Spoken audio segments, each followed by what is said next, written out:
நன்மை எனத் தெரிந்தும் அதை செய்யாவிடில் அது பாவம். நவம்பர் 18ஆம் தேதி திங்கள்கிழமை. பொதுக்காலம் 33ஆம் வாரம். புனிதர்கள் பேதுரு, பவுல் பெருங்கோவில்களின் நேர்ந்தளிப்பு விழா. மறையுரை சிந்தனை.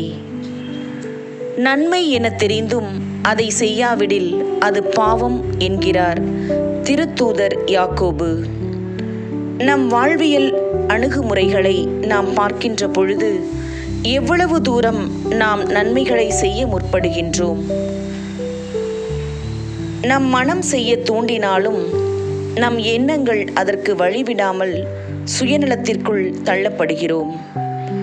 நம் ஆண்டவர் இயேசு கூட்ட நெரிசலில் இருந்தாலும் கூட இயேசு எனக்கு செவி சாய்ப்பார் என்று முழு நம்பிக்கையோடு கூக்குரலிட்ட அந்த குருடனுக்கு பார்வை கொடுக்கின்றார்.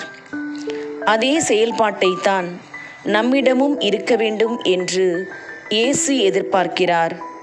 ஆகவே குறைந்தது 4 பேருக்காவது நல்லது செய்ய தயாராக இருக்கின்றோமா? சிந்திப்போம்.